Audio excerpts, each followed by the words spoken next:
last time you got really sick?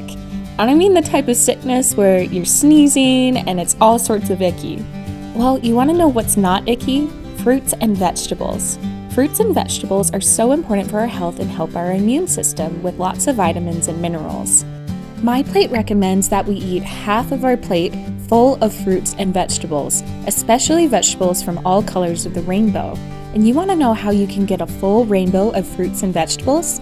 Well, you can start experimenting with eating them. Here is a local farm run by Kenny McFarland. His farm is in Weber County, and it grows lots and lots of onions. Onions are part of the vegetable food group and are great for keeping our bodies healthy. Kenny knows quite a bit about growing vegetables, and this is what he has to say about running his farm. My name's Kenny McFarland with McFarland Family Farms. A small farm has a pretty unique opportunity, like we are, to be able to have a hand in just about every role that happens on the farm. It's hard, but it's a lot of fun to see the product that goes into a grocery store or onto somebody's plate go from a seed and ordering that seed and making sure you have the right amount of fertilizer to growing that crop and watering and caring for it, making sure there's no weeds all the way until harvest time. And so the role that I would play on producing food is basically from start to finish, and I really enjoy that part of what I do. I have an awesome crew that helps me, and we all just work together as a team to make it happen. 7 generations have been farming here in West Weber, Utah for my family, and I really feel grateful to be a part of that. For the most part, the ancestors that came before us, they took a really good care of the land, and they've been able to preserve it in a way that we're able to still continue to grow and be prosperous even today, and we hope to do the same thing for the next generation. As I go to a grocery store, into a produce section, I like to take a little bit of time to look at all of the crops that are sitting on the shelves. And as I do that, I know, as being a produce farmer, what it takes in order for that crop to get there.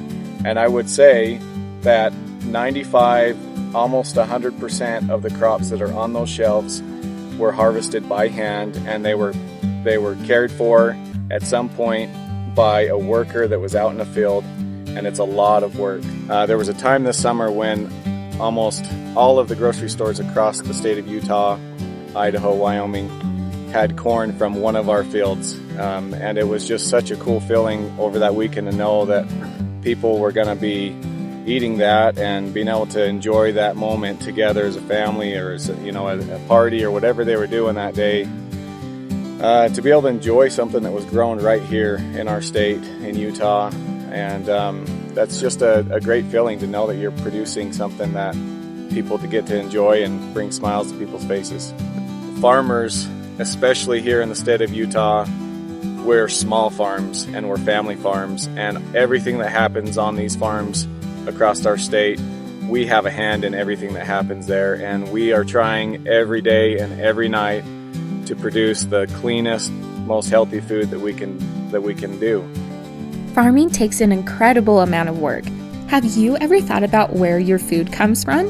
Well, if you buy food from a grocery store here in Utah, there's a good chance that it might have come from a farm here in Utah. Isn't that so cool? Onions and corn and other vegetables aren't the only thing that Utah farmers like to grow. They also can grow different types of fruit. Here in Utah, we have a very interesting climate where we're able to grow plenty of different kinds of produce, including apples and peaches, like Chris does at Riley's Orchard. Riley's Orchard is in Utah County, and it grows plenty of different types of fruit. Chris will tell us the different types of produce that he grows at Riley's Orchard. So we grow peaches, cherries, both sweet and tart cherries, apples, and then we also have gotten into vegetables. We grow tomatoes and peppers, some pumpkins, melons, cucumbers, zucchini. That's a lot of different types of produce.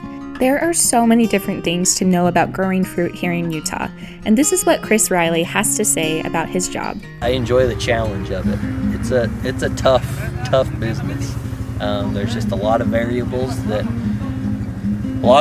you just have no control over, but there are a lot of things that you have some control over and you can kind of remedy a little bit. And so I just enjoy no days are the same. Basically, no years are the same. And so I enjoy that part of it. I enjoy the business aspect of it.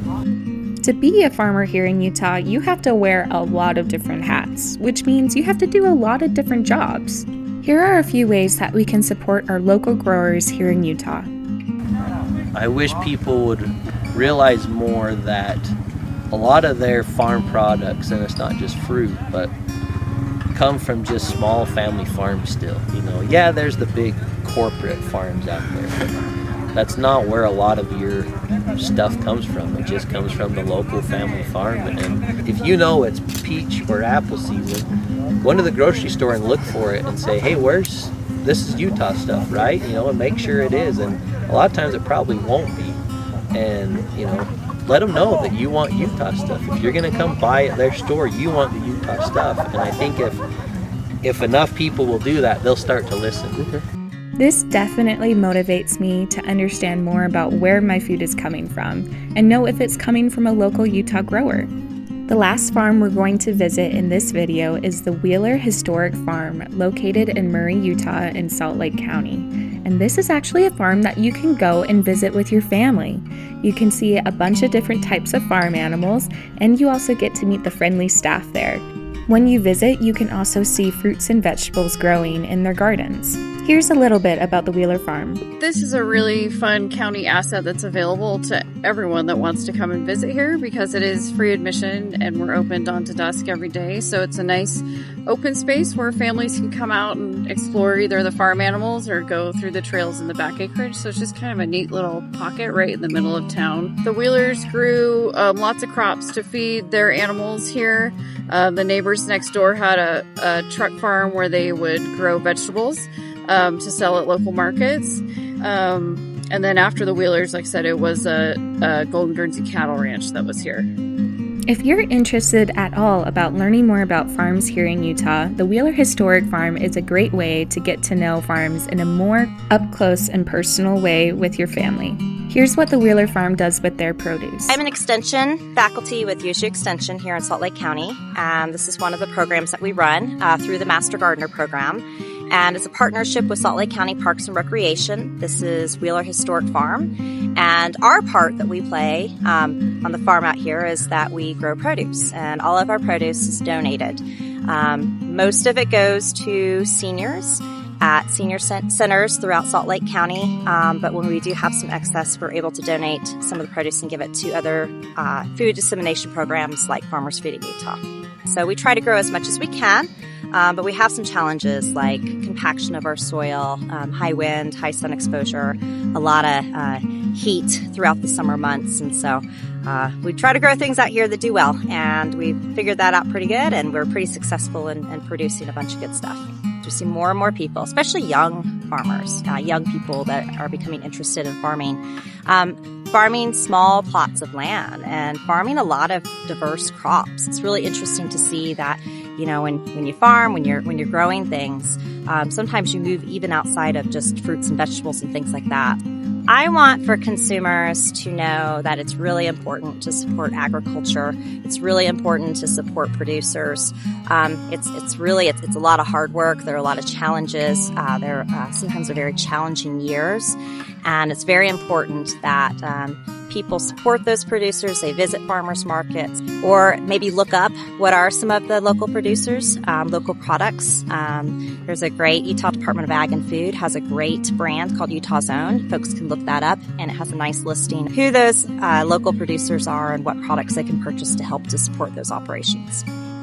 It's so good to see what the Wheeler Farm is doing for their local community and using the produce that they grow to help support those in need. It's very important to know that here in Utah, we can support our growers by buying their produce, but we can also do it by making recipes with their produce. Here we're going to make a basil, peach, and quinoa salad. And I know it sounds a little bit crazy, but I promise that this is such a fresh and refreshing type of recipe. Here we're using white peaches instead of yellow peaches, and they may look a little different, but they still taste just as good. Now here's the question. Have you ever had quinoa before? Well, this recipe is a great way to experience it for the first time if you haven't. It's fluffy and light and goes great with this salad. By incorporating the quinoa with the peaches, you get that beautiful peach flavor in all of that yummy quinoa. The full list of ingredients and instructions will be included in the caption of this video. Right now it's August in Utah, and that means it's peach season. Right now the peaches are delicious and ripe, and you can find plenty of them at your local farmer's market or produce stands. This recipe is unique because it uses a combination of both vegetables and fruits. Did you know you can have vegetables and fruits mixed together and they taste great? Well, this recipe is a great example of it. The onions and the peaches actually go so well together, and it creates this yummy, savory dish. And the basil here gives it a very fragrant flavor, which basically just means it gives it loads of personality. If any of you are garlic fans, you will also love this sauce that Chef Kurt is making for us. It's delicious and has a great flavor too. This recipe is also a great example of how we can use multiple ingredients from all different categories of the MyPlate food group to create a delicious and well-rounded recipe. By the time you're done making this, your entire kitchen will start smelling like basil and fresh peaches, and it's just so yummy. We're now looking at one of the final steps of this recipe, which is mixing together the quinoa and the peach mixture. And after I tasted it, I realized that this was actually one of my new favorite recipes. And that's what's so cool about buying local produce here in Utah. We can turn it into recipes that we never knew that we would have loved, but now we can't live without. I definitely will be making this special recipe from Chef Kurt again. I hope that after you've watched this video, you have the confidence to go out and try new produce from local growers here in Utah. You can incorporate them into yummy new recipes and also have the satisfaction of knowing that you're supporting your local community. So this summer, make sure to pick up some local produce from Utah growers.